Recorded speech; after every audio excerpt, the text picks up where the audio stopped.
As Rupert's crossing the common, he spies Pong Ping in the old quarry. "Rupert," the little pig calls, "please, could you help me? I found an odd stone that together I'm sure we can remove."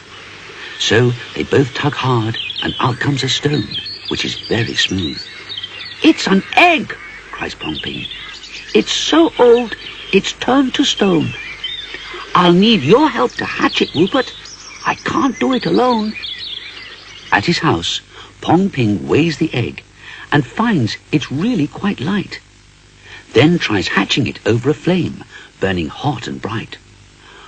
"Well," sighs Pong Ping, "as that didn't work, I'll use the black dragon." And from his house, they take a box out to the common. "The dragon in this box breathes very hot flames and is dangerous, I fear," says the little pig. So, as it's opened, they stand well clear. Pong Ping puts the egg on a tree stump, and they leave the dragon alone. Says Rupert, "Surely it can't hatch the egg, now it's solid stone." But the dragon's fiery breath does crack the egg, much to his surprise. And from the shell, a chick with flaming feathers flies. The little bear follows the chick as it flies and perches in a tree. "Pong Ping," he cries, "it's bigger now and growing quickly." Birds fly to it as it leaves the tree and soars high in the sky. "Oh no, the tree it flew from's on fire," says Pong Ping with a sigh. "That's a firebird, Rupert. It could fly around setting things alight." Just then, a giant eagle lands, giving them an awful fright. "It's going to eat us," cries Pong Ping, running away in despair.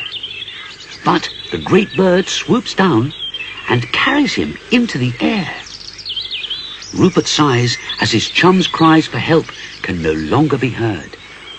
And then he sees, coming towards him, another big bird. "Don't worry, your friend's safe," it says, landing beside the little bear. "He's being taken to our kingdom. Come, I'll take you there." High above the clouds they climb, and gently to a beautiful palace glide, where Rupert thanks the big bird for a wonderful ride. 2 penguin guards tell Rupert that his friend's about to arrive. "My goodness," gasps Pong Ping, "I don't believe I'm still alive." Another bird takes the chums to a room carved from solid rock. "What's happening?" cries Pong Ping. "That bird's turned the lock." "I'm sure it's all to do with the firebird we hatched," says the little bear. "They're getting very excited out there." Suddenly, the cell door's opened by a stork, who says, "Please come with me.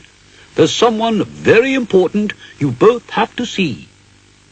As they follow the stork, they see a most beautiful sight. Birds flocking to the magnificent firebird in flight.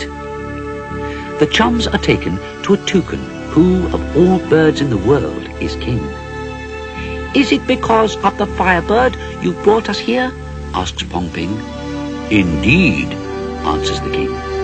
"We've never had a firebird before. He's very rare, and is the symbol of warmth and friendship in which we all can share." He thanks them both very much for hatching the ancient egg they found, and says they'll be returned to Nutwood, safe and sound. The giant eagle summoned, and on its back, the chums get set for their flight. As it flies back to Nutwood, they hold on very tight. "I'm so pleased we found that egg," says Pong Ping, as Nutwood's birds cheer. "It's made us lots and lots of new friends. That's very clear."